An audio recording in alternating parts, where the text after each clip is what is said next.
Hey, what's up, people? How's it going? Thank you for joining me on this little bit of a, little bit of a fun romp into some drawing.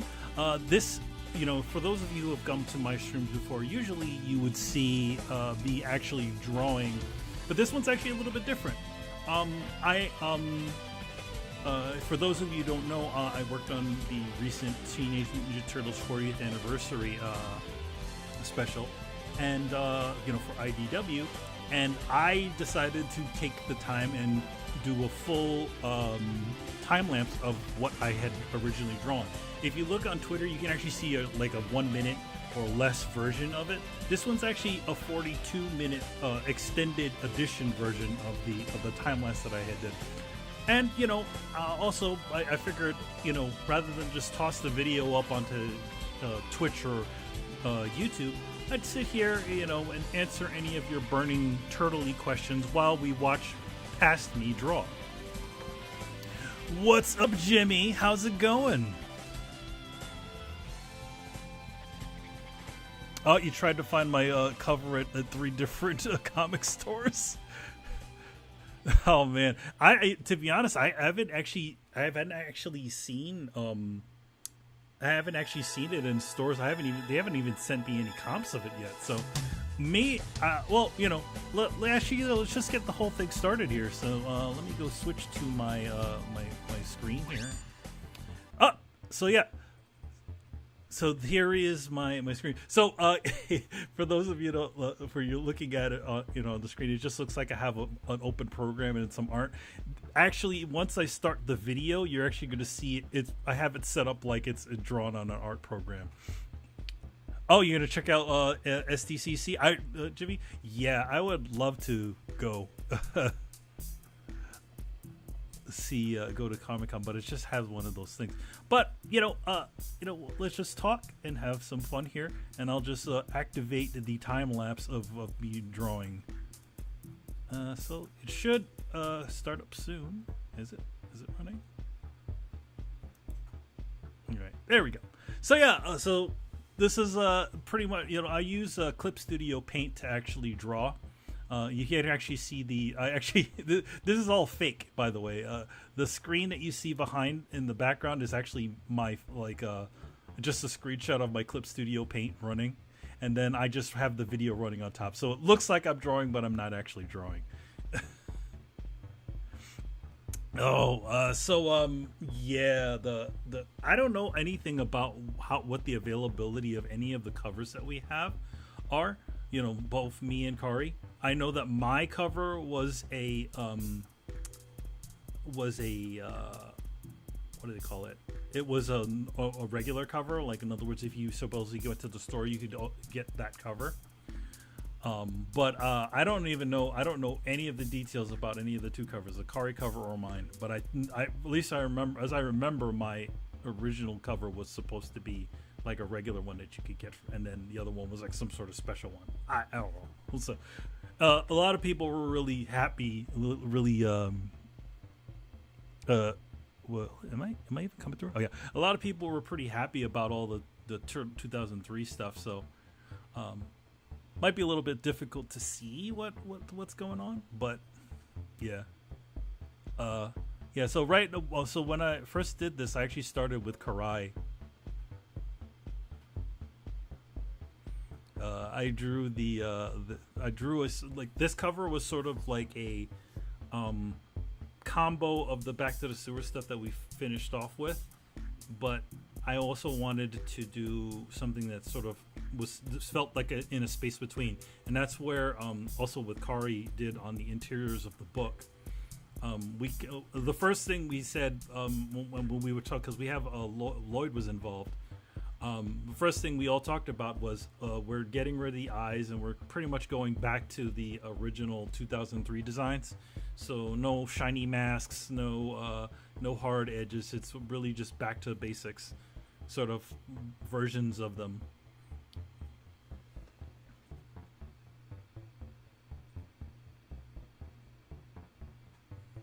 Yeah, the back version of Sherelle in the back there is actually an ode to my Turtles Forever movie poster.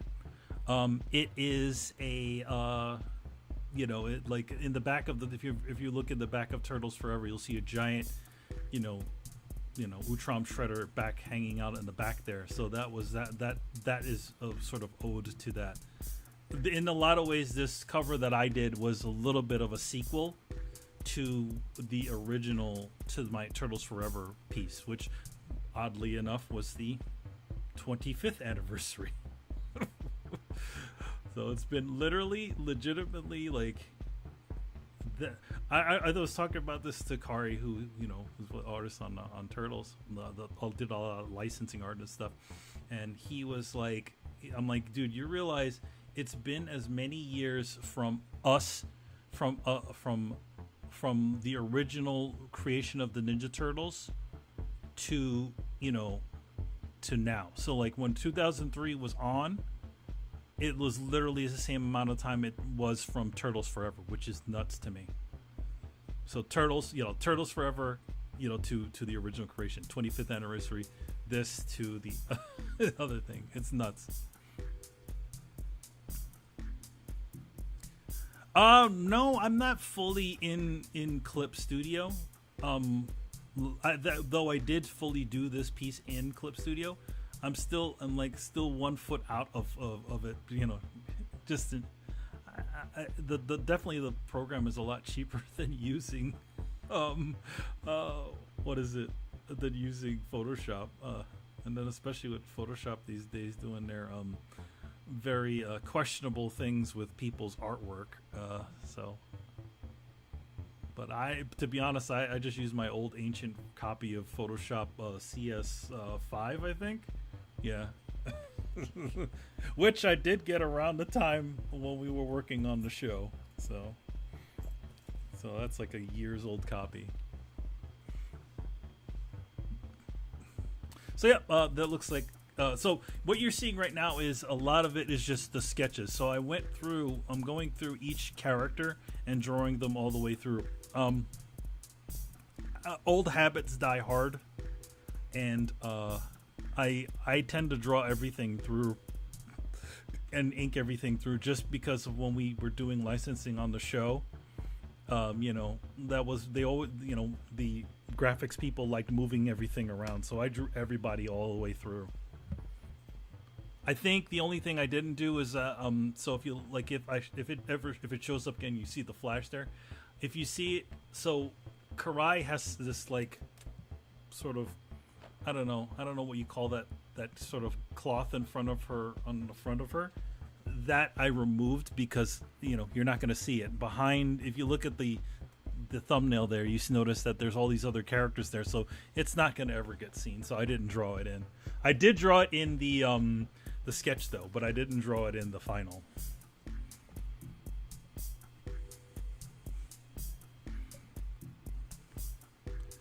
So yeah, that's me drawing a Triceraton there. I didn't choose any specific Triceraton character to put there. I just felt like I wanted to represent all of the villains that we had on our show, or at least versions of the villains that we had on the show. So the way I sort of saw it, it was like, okay, the bottom is the first villain that we had on our show, which was Baxter Stockman. Then behind him is like Bishop, behind him is the Rat King and some what are those Mousers. Then Bishop, and then on Baxter's right is the Ultimate Ninja, and then a little bit of a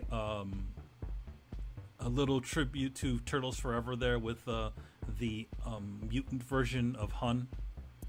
And then if you notice, there's some little characters that are there. When I start drawing them, I'll give you a little bit more information about those guys. So right now I'm drawing Viral. I wanted to at least get something from Fast Forward in there. It was either Shokunabo or Viral, but I went for Viral instead because it's a nice pop of color back there, and I thought she was always such a fun design. But I remember one guy who was a fan, like, who messaged me on Twitter and was like, "Hey, how come you didn't work some of the other more villains from Fast Forward into the piece? And I was like, well, I mean, I only have a limited amount of space. It definitely would have been nice to have the Gungeon characters in there, but they only like appeared for like 1 episode or 2 episodes, as I remember. So I was like, I wanted to get at least just a little bit of something from everything. Yeah. So like in the back there, right now I'm drawing Hun, but in the back you'll see it's all the Shirel sort of Shredder characters. Like you have Master Khan from Back to the Sewer. Then you have the robot foot ninjas from Turtles Forever, and one of the regular foot ninjas. And then I think I have another foot ninja in there. I can't remember. I know I included at least three alternate versions of the foot ninjas inside of there. I have access to all of our original files from when we were doing the show. Back when I was doing the show, I was sort of like the archivist of the stuff. When we transferred our color department to internal for kids, I pretty much walked the hard drive with all of our color files all the way over from Dumbo all the way into Manhattan, and then I assisted in the transition between setting up an internal studio. Nexorcist, if you'll notice him on the YouTube section, he's actually one of our background painters. He got it. Like a lot of us were still in the family. Like our color supervisor was Reginald Butler, and he came from Dancing Diablo, the color studio, like I did. So when he was pulled in, and then they went, especially when they were looking for background painters, they hired Jimmy right based off of his portfolio. I'm not sure if he did a test. I don't remember doing it, but I remember sitting with our director Roy at the time, and I'm like, yeah, this is really good stuff. So, but yeah.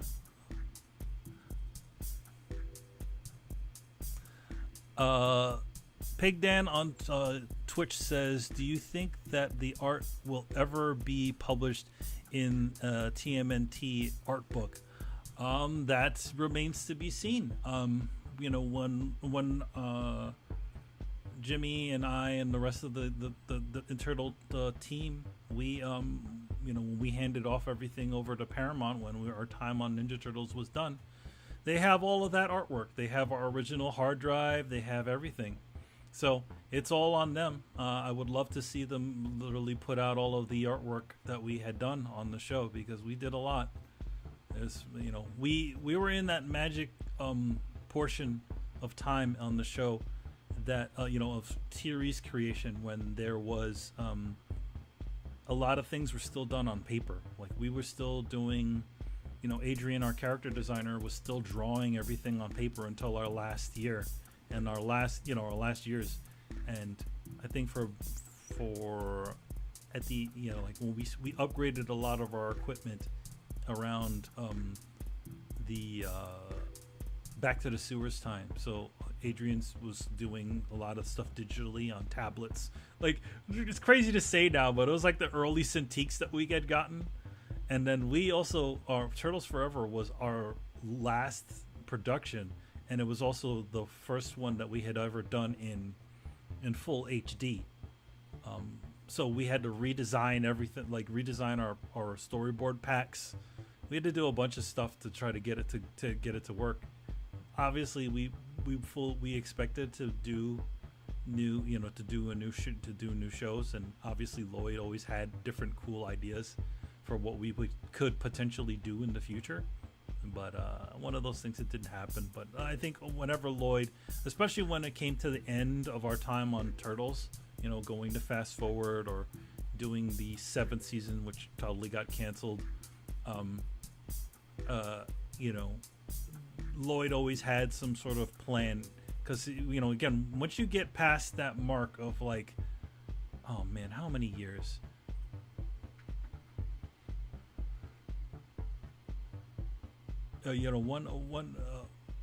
one thing that happens when you do those sorts of things is that you never, when you get so long in the tooth as we did, you start to question how much longer you will have to go. Obviously, in a perfect world, we could have continued to do Turtles episodes as long as Lloyd had had ideas and Roy was still willing to do stuff. So I think just with that end time,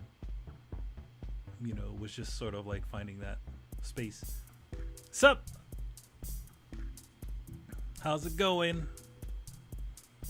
Creative Kenvy's Corner? Sorry, I butchered your name there. So yeah, now you're seeing me draw an exorcist or Jimmy. So on this cover, IDW was very cool about letting me do anything I wanted. Obviously, since I was a part of the show, I know the show like the back of my hand.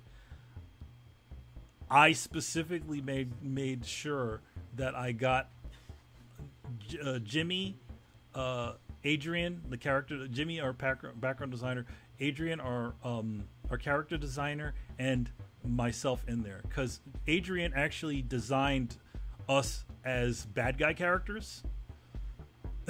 So if you ever see the guy with the two sticks in his hand there, that's Adrian. He's a Filipino stick fighter. Jimmy's like a cool like knife guy, and I'm like the brute like guy with glasses. So we in one episode my character actually kills Casey Jones. Yes. AKA the man who killed Casey Jones. Yes, my character in Back to the Sewers takes out this giant gun and zaps Casey Jones into dust. Obviously it's not him, spoiler alert, but it was pretty awesome. One thing was cool about it is that since we I think Abraham, our supervisor, he was also in control of sort of saying what characters would appear. So he made sure to put us in that. Jimmy's character is in there too. He's running up at one point, and we're all trying to go kill. All our characters are trying to kill Casey Jones.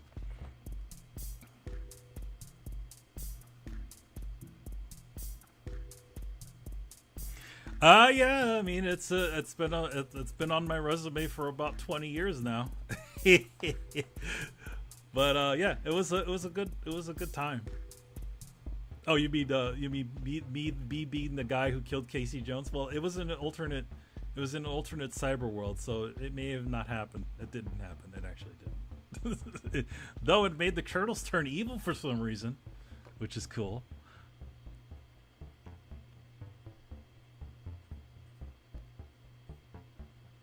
Did they creative Cavi's corner says, did they announce what's in the hardcover collection coming out in November?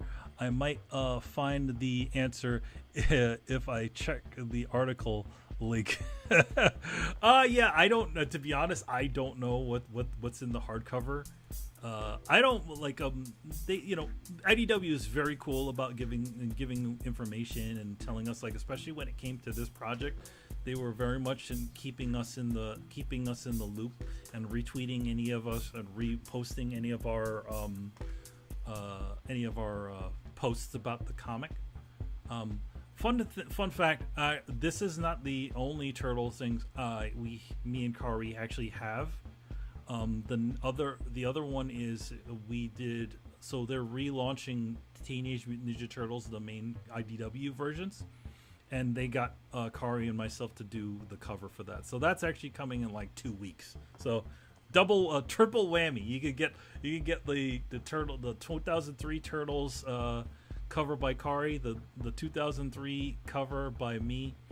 You can get and then obviously inside is the 2003 story, which is a fun. It's a fun little romp. If you've heard the Turtle Talk interview with me and Kari and Lloyd, it's just a little bit of a taste of stuff that's turtle-y, because obviously you can't do a big huge story, but hopefully if the interest is still high, maybe IDW would do a little bit more with our iterations of the Turtles. It would be nice to see them out there. I would have to say that our show and a lot of the fans sort of agree that our show has been a little bit underserved over the years. Obviously, once a big studio like Nickelodeon gets their hands on a property, they have no what do they call it? They don't have any loyalties to what was done before. At the point that we got put onto their, they just kept running our show until they could get their Turtle show running, which a lot of people love that show too. And that's the cool thing about this 40th anniversary comic, is that whatever Turtle iteration that is your Turtles, they're pretty much represented. Well, maybe except for what is that? The Next Mutation, the Next Mutation iteration. But Peter Laird utterly hated them, so I don't know. They would probably have to talk to Hayam Saban or whoever owns the rights to that. But yeah.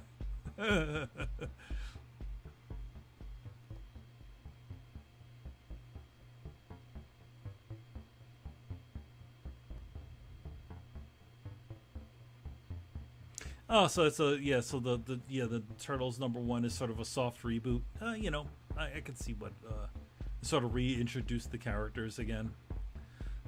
Yeah, I mean that's whenever you do new shows and comics like that, you have to sort of be wary of that. Not everybody was living when you initially started your story, right? I mean, again, Turtles, our iteration of Turtles ran from 2003 to 2009. A lot of things can happen in that. That's almost 10 years. That's not 10 years. That's close to 10 years, right? A lot of kids grow and stuff like that. So that's sort of what the crux of something like a Fast Forward and the Back to the Sewer stuff was essentially a sort of soft reboot. And also the studio didn't really fully want to invest in a full-on reboot because it would cost a lot of money to do. So we essentially is a sort of cobbled together somewhat reboot, a soft reboot. That's why if you notice on Fast Forward, there's not a lot of things there's obviously things that do connect, but for the most part Fast Forward sort of sits on its own because it's pretty much its own separate story.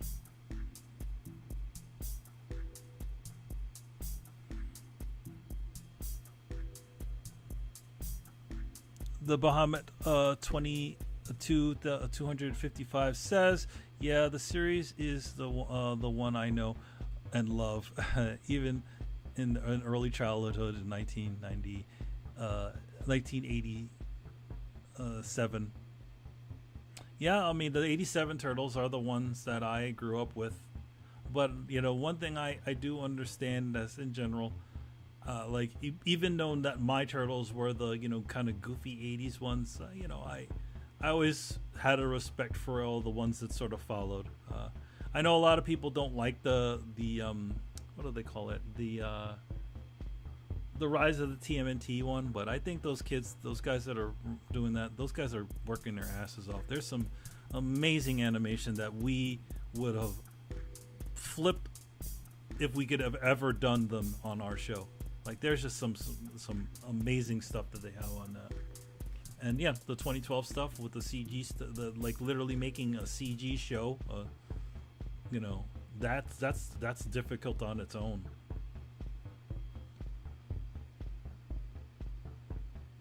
Leatherhead was your favorite. Do you have any favorite episodes that you worked on, or an episode that you you're really proud of? Oh man, that's a hard one. Because each episode has its own challenges. I mean, I would have to say some of the early stuff, because I started on Ninja Turtles 2003 as a intern. So one of the actually interned on the show twice in 2 different studios. So I would have to say the Nano episode was a really nice one, for me, because I not only was the responsible for scanning and clipping all the storyboards for that episode. I think it's the second Nano one. I don't know, but I was responsible for scanning and clipping the storyboards for that for animatics. I cleaned up. So when back in those days, you would take a pencil design and then you essentially do a paste down of it, and then you put it onto a copy machine and put the information on for the character. So like, okay, see if a character is called CO 5055 Leonardo, right? That each one of those numbers. And so what I would do is I take the copy the original artwork, clip it out, and then use magic tape to sort of stick it to the thing, and then stick it to the template, and then copy them out. Then what I would do is I try to make sure I would clean up the printouts as much as possible. Not the printouts, but the copies as much as possible, white out. So I was whiting out all kinds of little bits and bobs that would happen when you copy, use a copy machine. And then we would ship them over to the color studio. And then when I finished my time at For Kids Productions, I got a job at Dancing Diablo, our color design studio, at the time. And then they asked, hey, would you want to stay around and do Ninja Turtle stuff? I'm like, yeah, sure. So I literally followed an episode over from its conception, from its design, all the way over to its final part, where I actually got to paint. I got to do some background painting on that episode. So that one was a really cool one for me. And then another one was, as I was an intern over there in Dancing Diablo, I was tasked with not only helping our background painters at the time, but also the character and prop color designer. I'm totally blanking on his name, unfortunately.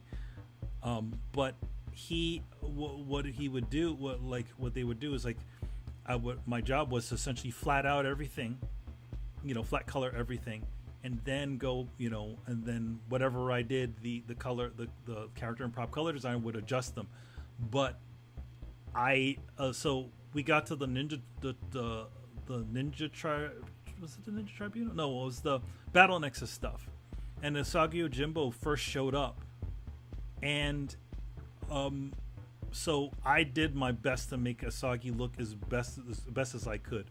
And the character and prop color designer at the time didn't touch any of it. He said, "This looks great. We're sitting it off," and it was approved by For Kids Productions at the time, and then it was approved by Stan Sakai, which is awesome. And then years later, when I was in house at the studio, Stan Sakai, we didn't actually get a lot of the people that were like Peter Laird never showed up to our studio at all, but Stan Sakai did. And he was going around. We got to talk to him, and I knew he was coming, so I got him to sign my thing. I printed out the little template of the color design I did, and I told him, I'm like, this was like my first color work on the show that got approved by you, and I would love if you sign it. So for a while I had that sitting on my next to my little Nook desk that we had in our tiny little color department office. Jimmy remembers. Okay, so sorry about the long-winded call. So if I do go over a little bit, this thing's set on loop. Right now, what I'm doing is I'm doing the ink. So you probably saw what's his face, Bishop and all that stuff getting inked before. Anyway, so. Yeah, I was just making sure I haven't seen anything. But yeah, right now, just inking up the Triceratons. You see Bishop there. If you notice, there's like a weird blue line that's on them. That's the shadow line. Sometimes when I do these sorts of, when I do character and prop color design or do any sort of stuff for animation, I tend to draw the shadow lines. If you ever look at animation, sometimes you'll see it, like original cleanups.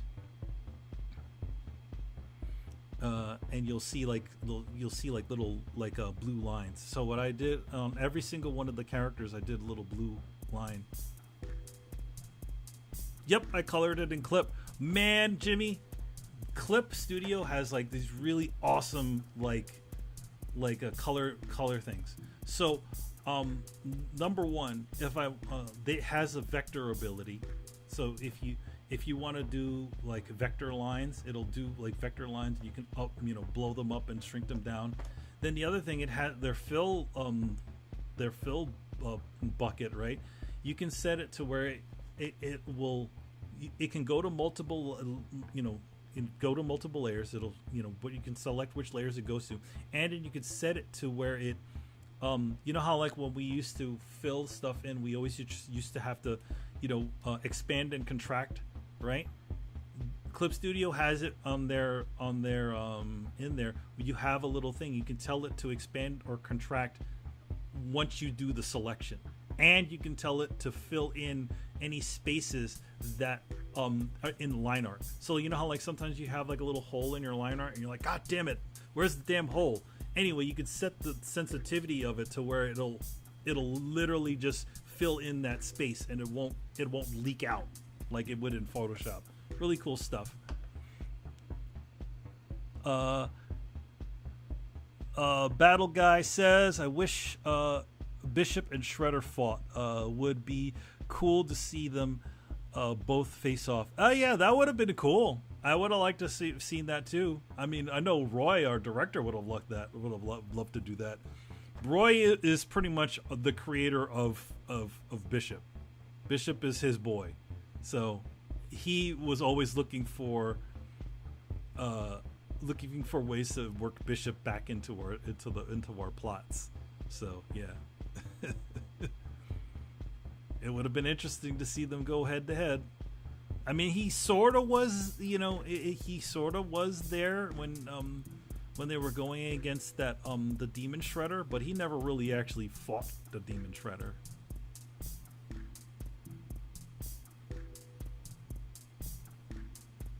So okay, so for the release of this 40th anniversary thing, depending on the location that you're in, it'll be today, the 10th, or it'll be the 11th tomorrow. So so Kari is actually, if you look at Kari's Twitter, you'll notice that he will say the 11th. It's probably because where he is, which he's not in the States, so he will say the following day. So it's definitely, if it's not out today by you, it'll most definitely be out by tomorrow. Usually in the States, comic book day is Wednesday.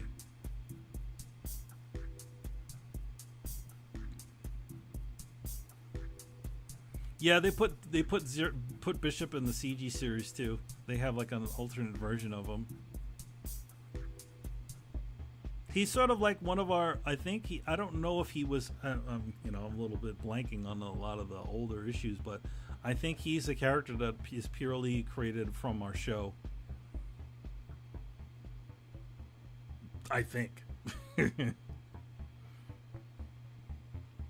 I know, but I definitely know Bishop. Roy always wanted to get Bishop in. That's why he appears on he's in the president of the universe in or the president of Earth in Fast Forward, and he shows up again in Back to the Sewers. I think he has a cameo at the end.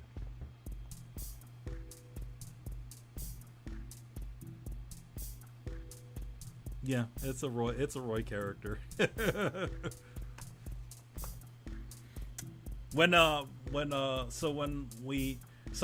was also part of the transition between when we went from Chuck, our first director, to Roy.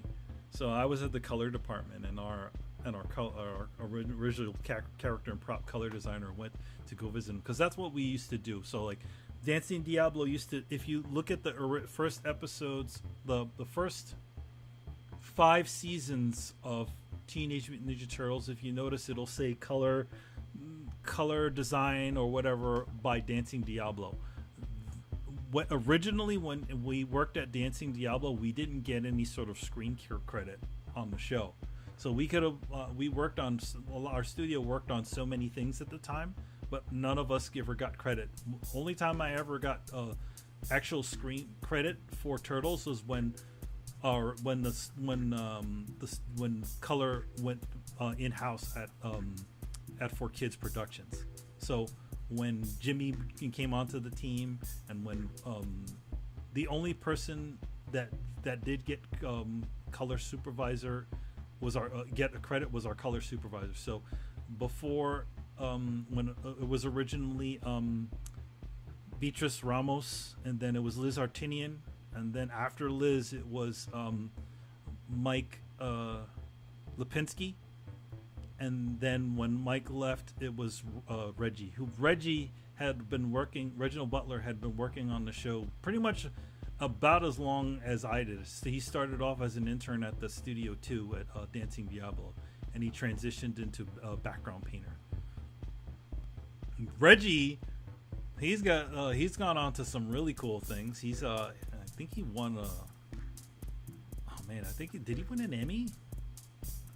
Something like that. I know Roy won an Emmy for his work.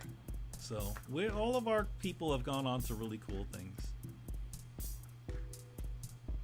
I'll tell you one thing. It was really nice to talk to Lloyd again. It's been about 10 years since I've talked to him.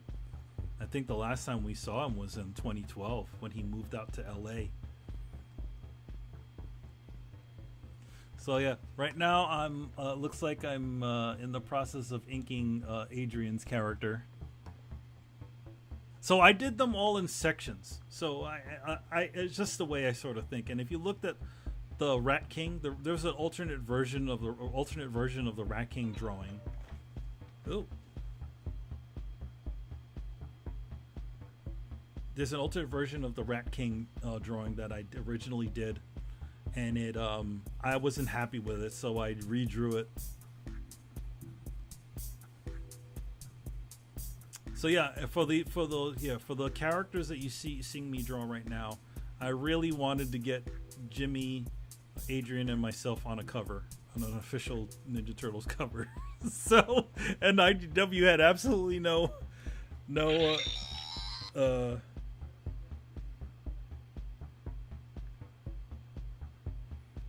what's this? Sorry, guys.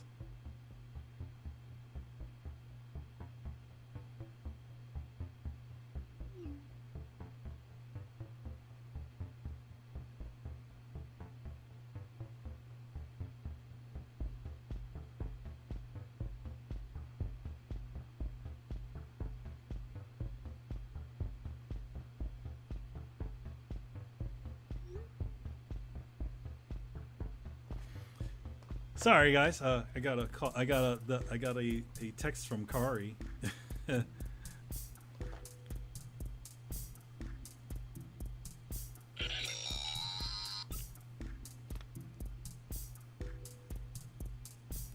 He's literally just reminding. He's just reminding me that he's essentially saying to me I should go on to Facebook more, because we do have a group on Facebook with a lot of our original team.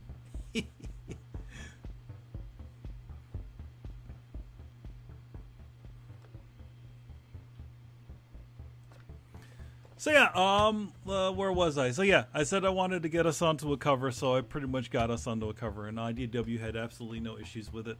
I think there was absolutely no notes. As soon as I handed this thing in, color, showed them the thumbnail, and I did I went straight to color and ink, and that was it.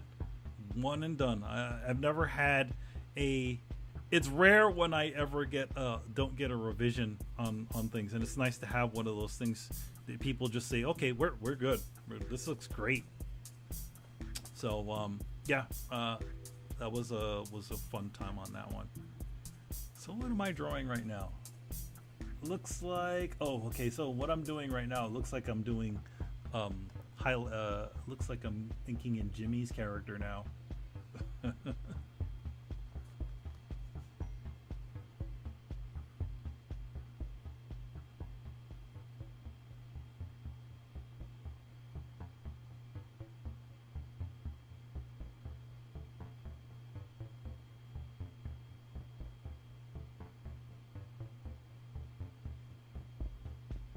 So if you have any other questions, so right now, looks like I'm doing the color work on this.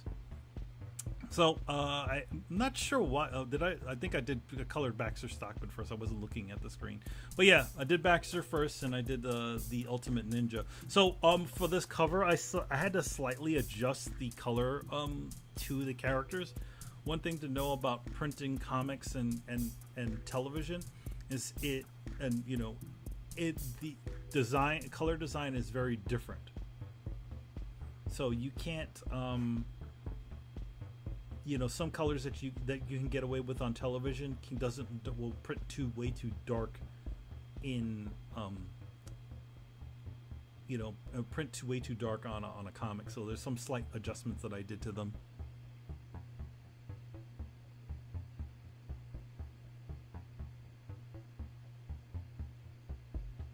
Yeah, that's the one thing, Jimmy. So Jimmy says, Nexus says, "Hey, did you notice that the lasso tool to be a little bit funny because we can't do the same trick in Photoshop? Yeah, we can't switch, but that's the one problem I have with Clip Studio, not being able to switch between the lasso tool and the polygon lasso." So in Photoshop, as I remember, it's if you hold the Alt button, and then you pull your you don't move your cursor, or you pull your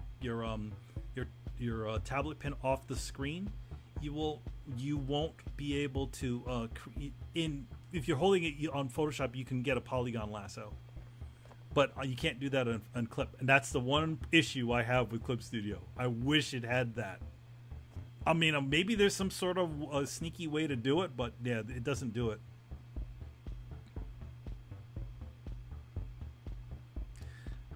Battle Guy says, "How cool would it be to have another Turtles Forever movie with all the turtles from the 80s, the 2003s, the 2012 versions team up?" That would be pretty cool. That would be. I'm sure the studio would probably have a lot more money to do it than we did on Turtles Forever. I can tell you that. Yeah. It's literally muscle memory on that thing. I actually had to look at Jimmy. I had to literally look at my keyboard to see which one I pressed, because I press it so much I don't, it just does it.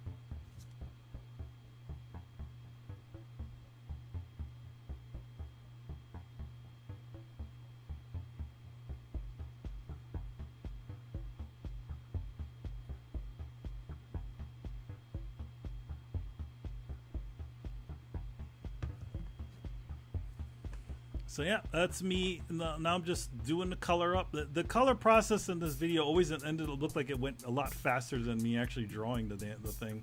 So right now it looks like I just did a bunch of, I did a lot of separation effects and stuff like that. You can see me sort of moving things around, trying to get everything all nice.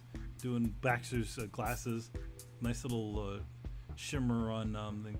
So right now, the last characters that I did, it was me, Jimmy, and and Adrian's characters.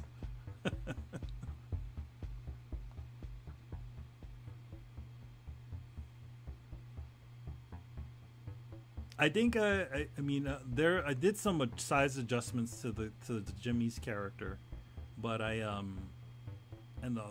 just sort of you see me moving them around and doing all kinds of fun effects and everything. So IDW, when I did this, they actually didn't mention this, but I'm cool with what they did.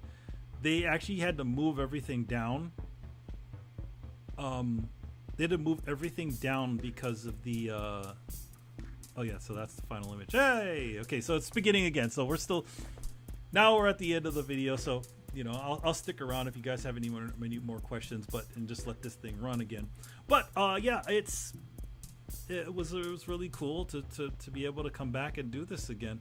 I said this before on the podcast and the and on my Twitter. I mean, I wish I could take us all to do this. I would have loved to have Jimmy back and have Adrian back and have all our team do something cool. for this.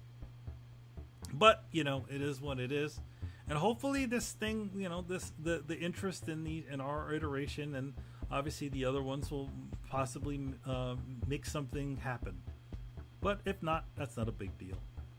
One thing would like to see, I would love to see if they somehow figured out where, because I don't know what's happened to the HD version of Turtles Forever. Personally, I would love to see that out there, because we just put so much work into it to just sort of have it tossed out in standard definition. But hopefully I'm in contact with the folks at Nickelodeon, and we'll see what's going on. We'll see what happens. And yeah, I would love to see a book with all of our artwork in it, because we did a lot of work on that. So we'll see.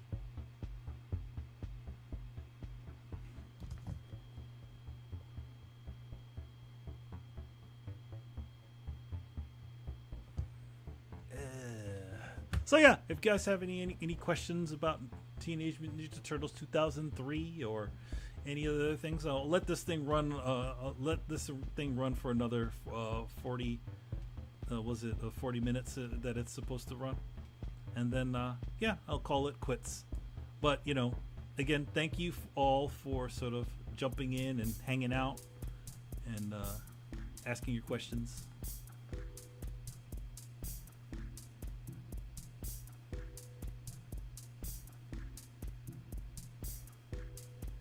Yeah, it was. The Exorcist says the iteration interiors look great, man.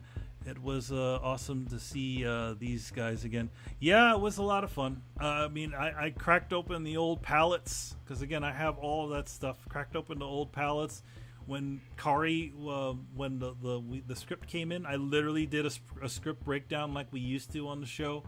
I pulled up all of our characters, pulled up a bunch of our characters and stuff like that for Kari to work off of. So it was all from the source, And obviously Kari, during the podcast, Kari said that he sort of reworked some things, obviously to his liking, but it still feels the same, and that's what matters. I think he said he shrunk down what the Shredder looked like.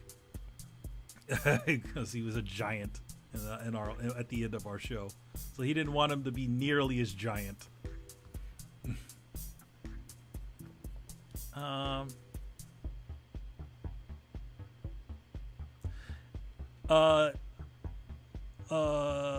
Foolish pulp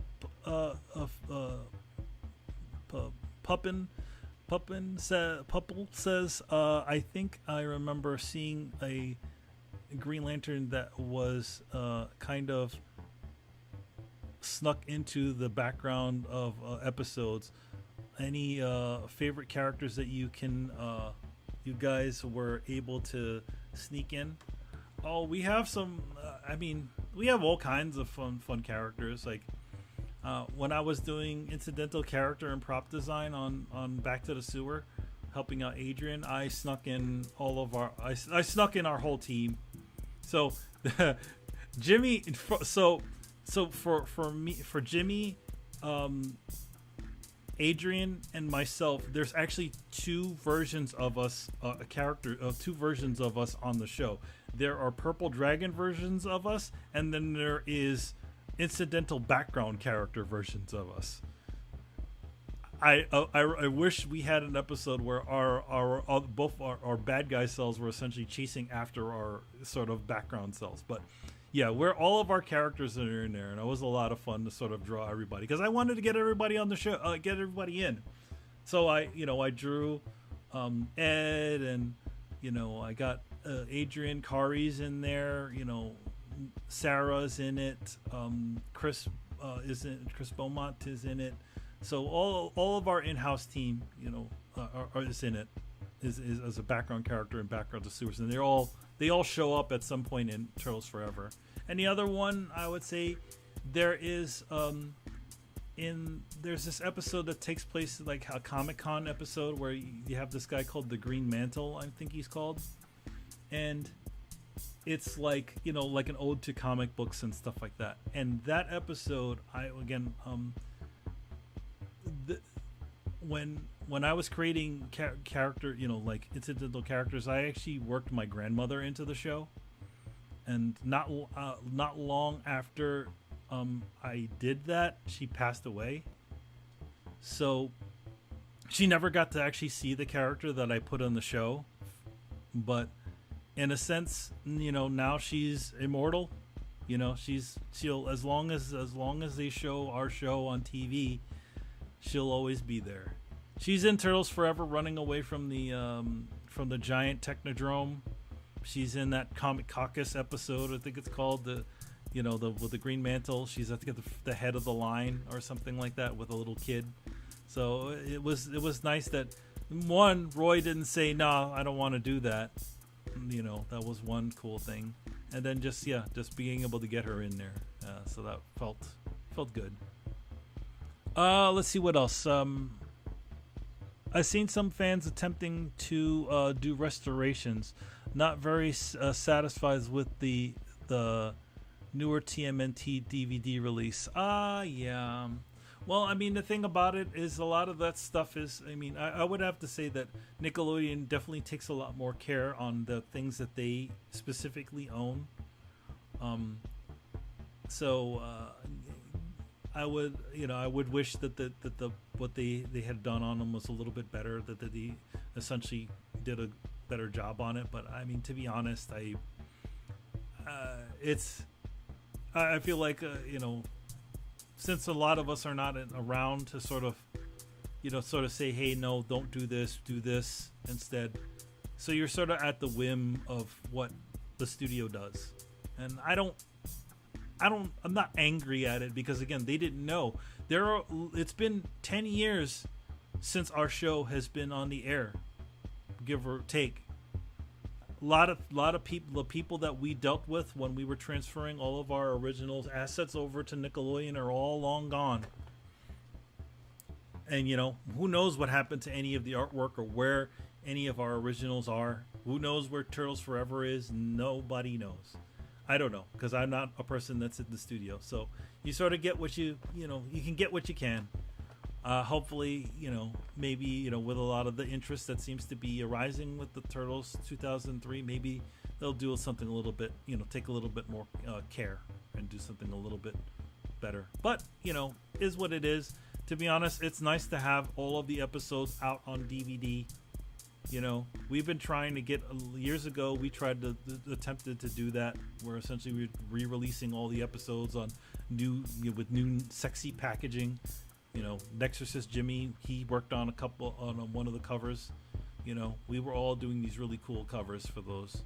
It's unfortunate we never got to the later seasons. But I at least did get to do a whole Ninja Tribunal DVD cover, which was fun. Let's see.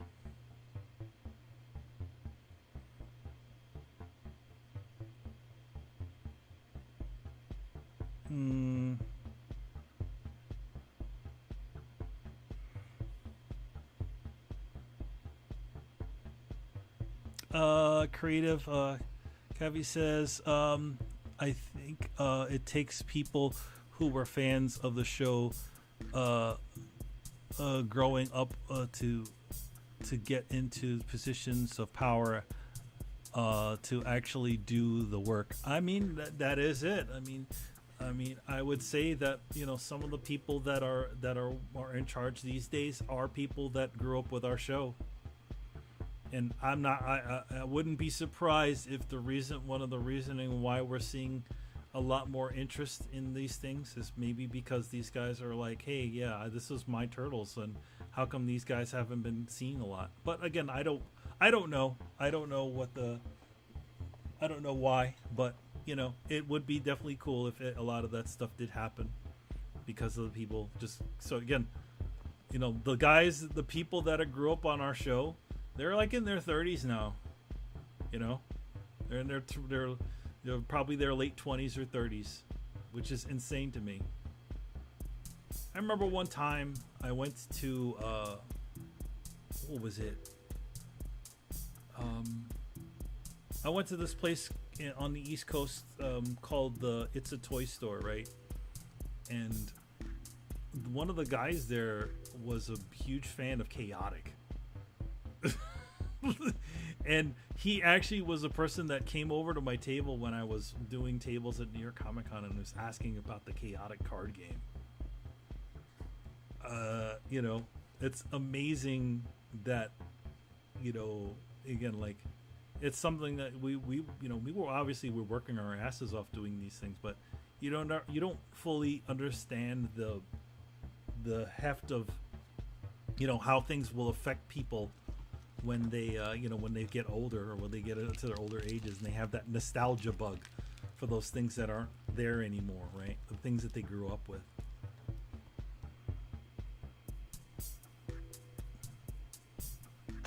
I mean, you know, you know, once you know, I would say, like, once I mean, obviously the original 80s cartoon Turtles was definitely a thing that a lot of people grew up on, but, you know, once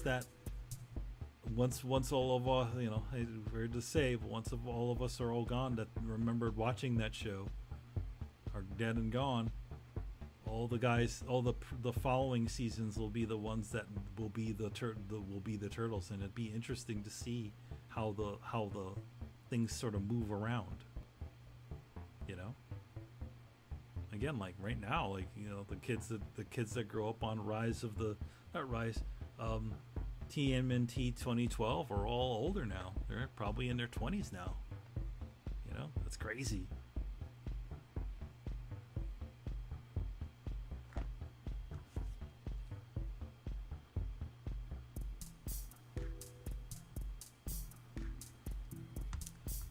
So yeah, back to sketching again on here. Literally just drawing the three characters there in the center.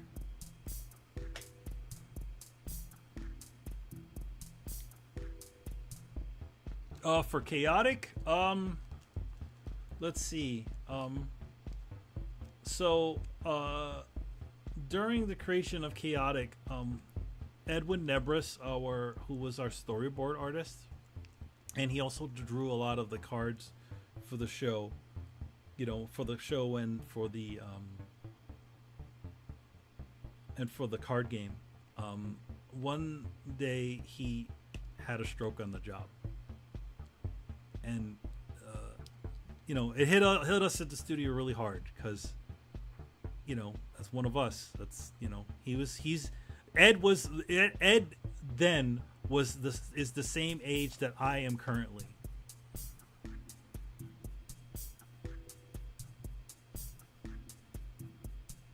All right, Jimmy, I'll talk to you later.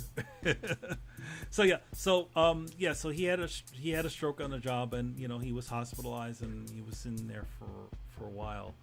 And what we did at the studio is we decided we make a tribute card to him. So every single one of us who worked with him did a card, did a character on the card. So I drew a character, Jimmy drew a character, Chris Beaumont drew a character. Everybody at the studio who worked with Ed drew a character, and at the end I ended up coloring the whole thing. It was a really cool thing, and the card is the only card that says, it's a really rare card right now, and and it was given away at like New York Comic Con or something. But we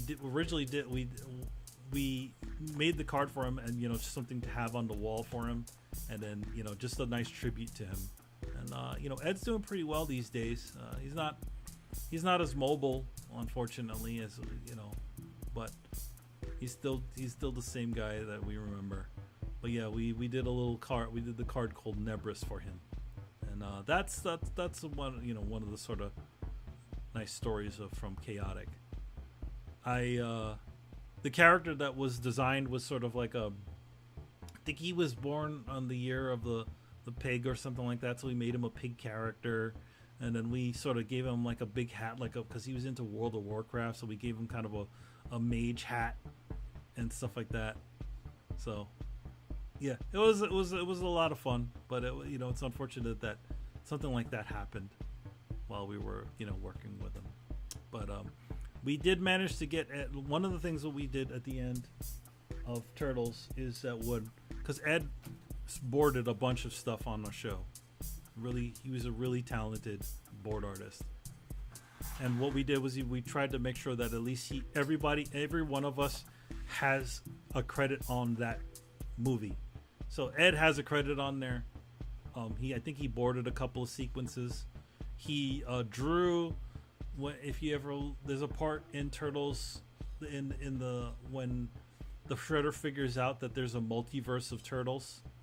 And there's obviously a lot of famous, well-known Ninja Turtles that you see in there. You see the movie Turtles, that at least back then, the other CGI Turtles. But then there's a couple of ones that that have never been seen before. One of them was Ed's characters. It was this sort of like more Ninja Turtles, and they're on the roof of this pagoda. So Ed drew that. And I inked it up, and we made it into a piece that they could show. There's a lot of really cool pieces that were done specially for that. I wish I got to do one, but we were just so busy, trying to get Turtles Forever out. So, thank you. Yeah, we wanted it was good to sort of do that. Obviously it's scary as hell. Somebody just at the job and he just falls over, and you don't know what happened to him. But thankfully he was able to recover and all that stuff. So, yeah. But yeah, we got him to do something on the show. Pretty much everybody who's ever worked on Ninja Turtles got to work on, at least our iteration of Turtles got to work on it, on Turtles Forever. And, contribute a little something to it. Stan Sakai even has a piece in it too, of like these sort of like, they look like Norse Ninja Turtles. They're sort of like wearing with these big like fluffy like capes. I don't exactly know what happened to the original piece, but I know that I did a bunch of work to try to extend the piece out so that it could fit into an HD format. I did a lot of work on those past Turtle flashback images. One thing we got caught with at the time was so when we showed the movie Turtles, right? It was like a promo shot of them that we used. It was probably taken later on, because I guess judging by the way their faces look. I took when I did it, we didn't have any backgrounds of the city, of a city to put behind them. So we had all this licensing and the CG art from the 2007 Turtles, I think they are. Yeah, I think it is. Yeah, 2007 CGI film, and there's all this stuff that we had. So, like, I couldn't find anything to put on there, and obviously if we used any sort of photos from like, from a what do they call it, like free public domain things, it wouldn't have matched the style of it. So I literally put one of the backgrounds from the 2007 CG film and sort of did all kinds of color adjustments. And back in those days, we used to on the show we used to look at the Technodrome forums. In fact, I think our studio had a posting name on there that we used to post stuff on there. And yeah, they caught us right away. They're like, "Hey, wait a minute! Why are the movie Turtles on one of the CG backgrounds?" But we sort of did what we needed to do to get the job done. So it looked close enough. It was just the city. So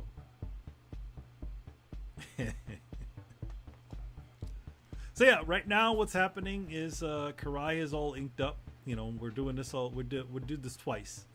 So just to keep this running a little bit longer.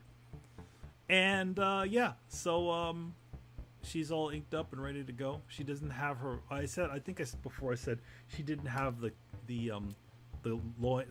cloths in front of her. It wasn't the cloths. It's really her shin guards. I didn't draw her shin guards because you're not going to see it. But if I ever did put that onto a piece, on its own, I'll draw the shin guards on her. Yeah, it was sneaky, but I mean, again, look, we didn't have a lot of money. We had a good amount for the feature, but we didn't have like an insane amount of money. I think one of the YouTubers out there had sort of put out a video, and they talked to me a little bit about the production of Turtles Forever, and they sort of like made the comment like, oh, the studio is cheap, that they couldn't get the original voice actors and the original music from the original show. In a perfect world, we would have loved to have Camp Clark and all the original voices of the Turtles, even like the guy who played the Shredder,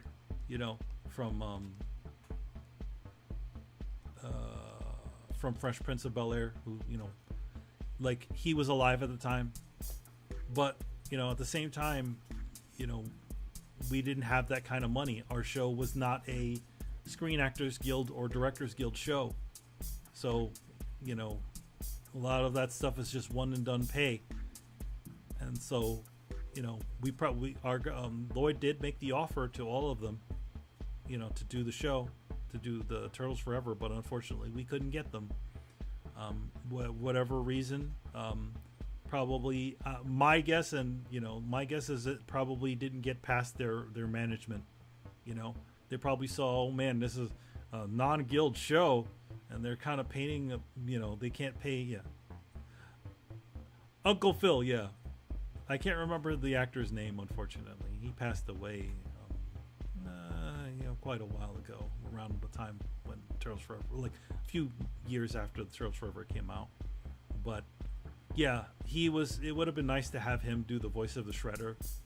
Have again, Cam Clark and Rob Paulson and all those guys come back and reprise their roles. In a perfect world, I would love to, like, if Nickelodeon could ever do it, have them essentially do like a master cut of Turtles Forever, where they literally put in the music, redo some of the soundtrack of it, put the original Turtles themes in there, get Camp Clark and Rob Paulson and the other guys to come in and reprise their roles as the villains and the Turtles again. It would have been a really cool thing to do, but is what it is. I think the one thing what we did, like on tried to do with that Turtles Forever, is try to make sure that the way I saw it was like, okay, we in a perfect world we would love to have all those things, but the one thing that we can control is the visuals. So the Turtles the 80s Turtles may not sound totally like what they sounded like, because they're all sound alike actors, but at least if we got into the 80s world, we can make sure that the Turtles looked as close to their original counterparts as possible. So we took, at least on my end, I took extra care to try to, keep them looking as cool as they did originally. So I did all kinds of additional line treatments on them. We essentially had, we contacted the fans and got a bunch of backgrounds from the original show scanned, to sort of have reference for the animation studio to sort of recreate these backgrounds. So I think our sequences, and even to this day, people still use shots from our, who don't know any better, still use shots from Turtles Forever as shots from the 80s show, and I think we did a pretty decent job on it. If only they sounded like themselves, that would have been it. And maybe the show wouldn't have. But anyway, is what it is. But I'm just glad that the last thing I would love to see them do is to have them release that 1080p version of Turtles Forever. I would love to see that, because we did a lot of work. Back when that was being produced, Lloyd even mentions it on the Turtle Tracks podcast. They let go of a lot of our leadership. Lloyd was literally cleaning up his office while we were trying to essentially do the final edit on Turtles Forever. He's, pulling down his bookshelves. We were helping him move things. And they let go of our color supervisor, Reginald Butler, and they let go of Roy, our director. So it was just the last bits. And we were all just donating our time. So, yep, is what it is. But we tried to do our best, and that's all you can ever ask for in these sorts of situations. You make the best. You make the best of what you can. And I think that at least for our time on 2003, we did our best at the end. We made the even when it came to doing stuff that the toy company specifically requested, we did our best to essentially try to obviously make the toy company happy, but also make Peter happy. Peter Laird put a lot of faith into Lloyd and into our team to sort of take care of his boys. So it was nice to have that, even when it seemed like certain things were not going in our favor. But is what it is. So how much longer we got on this sequence? So yeah, feel free to ask any more questions that you might have. I'll still be here. We're about halfway through. A little more than halfway through on this second running of this time lapse, and after which we'll close it down. And again, I really want to thank you all for hanging out with me, asking your questions, and all kinds of stuff like that. So yeah, feel free to ask me any more questions that you might have for Teenage Mutant Ninja Turtles 2003, or the process of doing the comic. For those of you who have read it.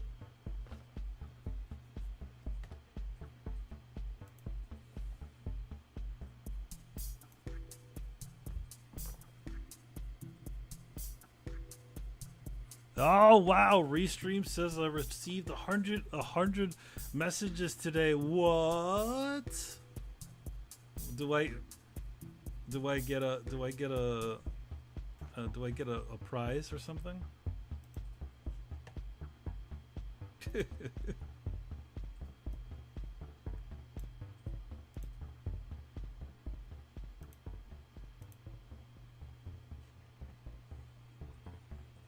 All right, so let's see. So it looks like right now past me is drawing the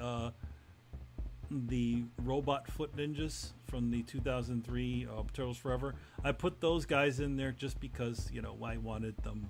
I wanted a representation of all kinds of most of the foot ninja types. Kari at the time was like, man, why is this so why are these characters so detailed? And in fact, he was when he was doing a convention out in Europe, he got to meet up with our character designer on the show, Adrian Barrios, and he was like, yo, Adrian, why did you design these things so crazy? And he's like, man, I don't know, man. I was just running, just trying to get the job done, man. We just so many things that we needed to do for that show. So yeah, even Adrian couldn't tell you why it was so crazy that he does the way he designed those characters, but it's what it is. And I would have to say it was also kind of crazy to sort of just draw them. At least I only needed to draw them once. One thing we have a lot of so when you're doing characters for animation, there's something called a color hold or a self-line, right? A lot of times you don't want to do too many color holds for animation because you got to realize those things have to be filled in by somebody. So you have so many frames of animation and you have to literally remember, oh wait, these little lines on this character have to be colored red. That character has a lot of those no-nos. that foot ninja. But we could get away with it for one reason, because it was only in that movie. We never had him on a show. I'm sure if anything, we would probably take him down a little bit.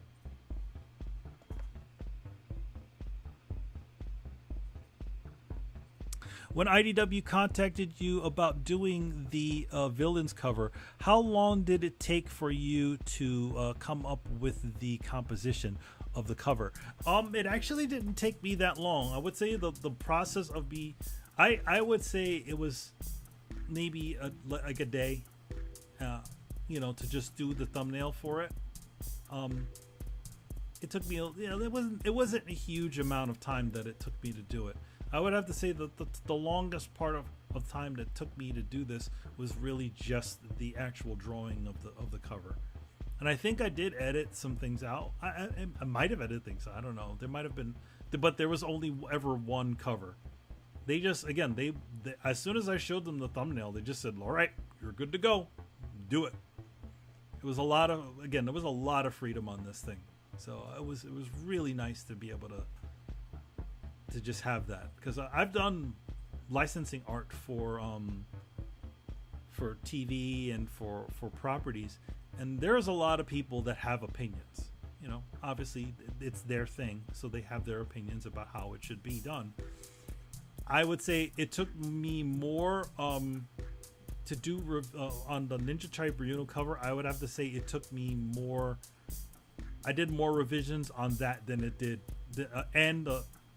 it took me more revisions on that than it did to make this cover, because there was a lot of changes, a lot of things that people that were higher up than myself had opinions on. It's like it didn't matter that how well I was doing. There were certain things that they wanted to put in there. So it was a very nice, it was a very quick and easy sort of thing to do. And to do the interiors of the book was like, that was the back of my hand. I know that show. I know our show like the back of my hand. And even if I didn't know it that well, I still own all of our original color work and all of our original production art. So I could literally just go back and be like, "Oh, hey, look at that. All right, what happened here? What did we do then?" But again, I think I mentioned this before. One thing about TV animation is that it doesn't look like TV color design for animation and TV and color design for comics is two totally different animals. A lot of the colors that you see in comic and that you could use on TV won't work so well in print. So these things have to be adjusted. So I worked in comics for so long, I knew all of this already. So I would just start with the originals and sort of adjust things to be able to work. A good example of things adjusted for print is if you ever look at any of the Ninja Turtle 2003 licensing art, Donatello's skin color looks a little bit more yellow than it does on the show. That was a thing that they did, in licensing, because certain colors just work better for different types of printing. So they did up, Pantone color values on them. So you could, print on shirts and all kinds of stuff, and then they would always look the same. But in comics, you can get away with a little bit more. But again, you have to be very mindful about what colors will do what inside of a book. And at this point in time, I've been doing, color for comics for so long.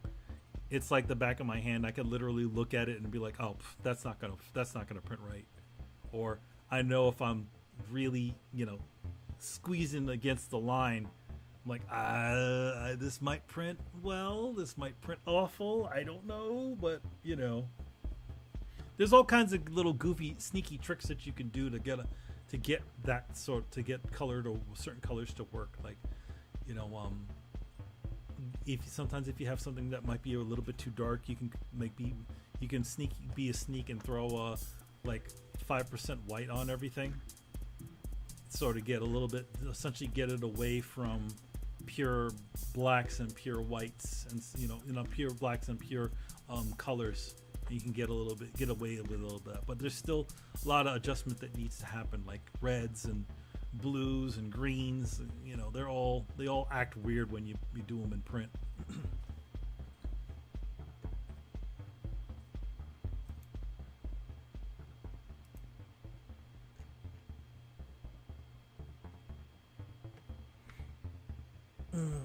So yeah, now it's on the second batch. It looks like I'm inking in the characters that are me, Jimmy, and Adrian again.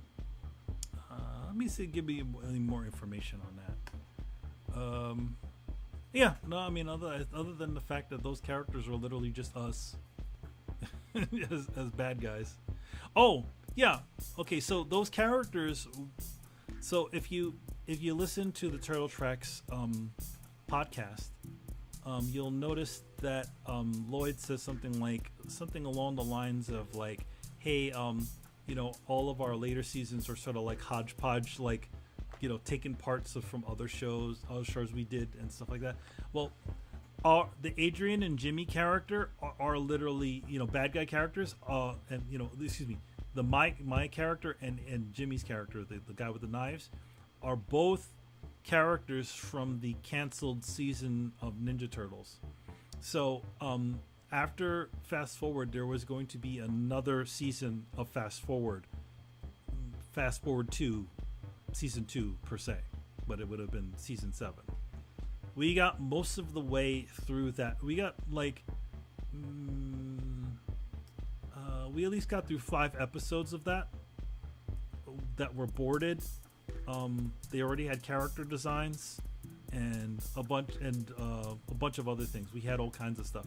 In that season, there was going to be what we called the Triceratops, which was essentially Shirel attaches himself to a Triceratops, so it'll be like a Triceratops shredder.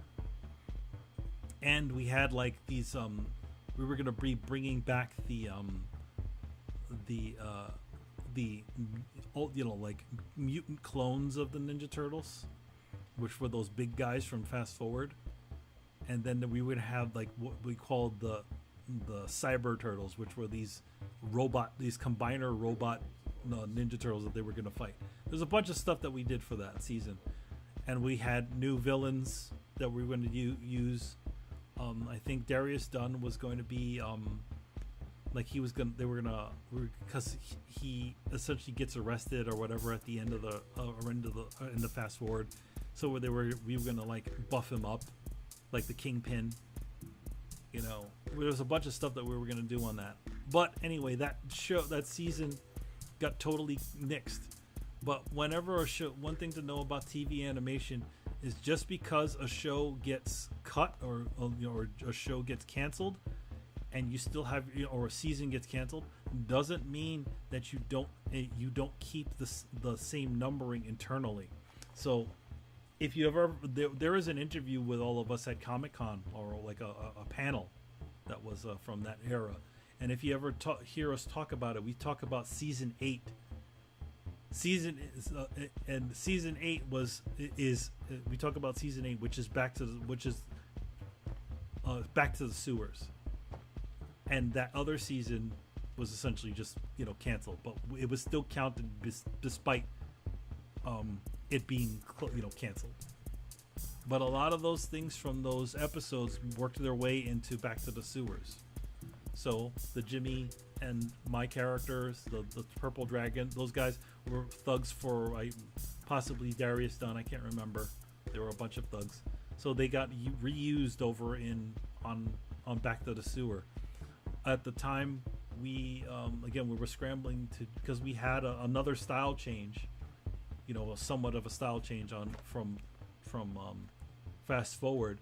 So we ended up using assets, repurposing assets from that canceled season, but also shows that were being pitched inside of for kids productions. So we had this show, and this is probably the first time any of you are hearing about this, but in addition to Chaotic, we had a Pokemon-like show called Pikapods that was being developed. This show didn't go anywhere. We did development on it. We were trying to get investors on it, and it didn't go anywhere. I designed a bunch of kids for it. So, being that the show just got nixed, we literally just repurposed a lot of those character designs for Back to the Sewers. So we have a bunch of these sort of characters from that show, that Nick's show on there.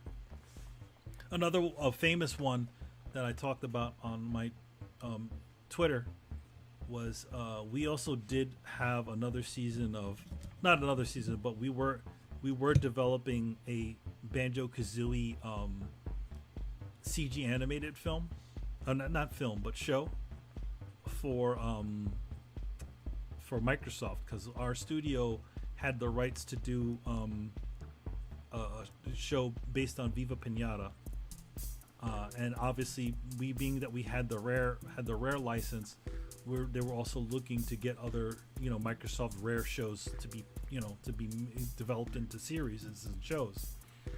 So we did some design work on a Banjo-Kazooie animated show, but it never got to scripts. It was just early development. But it was what's cool about it is that Microsoft, how much freedom Microsoft and Rare gave us on their characters. So it was a cool little thing. I did designs. All of our team did different designs that they could sort of try to get done, get approved. But unfortunately, it never happened. And there we go. Sorry to cut it short, but yeah, that is it for this little watch along. I want to thank you all for joining me for this little talk and for watching me draw some cool stuff. And keep subscribe to my channel. It's a little bit of a mess right now. I haven't arted it up or anything. I haven't arted it up a lot, and it's a bunch of ragtag stuff all over the place. But you know what? It is what it is, and I'll eventually get into the time to do it. Obviously, I would love to do more streams for you guys. More actual art streams. Follow me on Twitter and Instagram and at emanland. And also, if you look at the bottom of the screen there, it talks about Throwdown Show. I run a weekly gaming podcast called Throwdown Show, which is we talk about games, all kinds of fun stuff. And then on Sundays, we have our little Throw Down Your Questions. So, yeah, thanks again, and I hope to see you next time.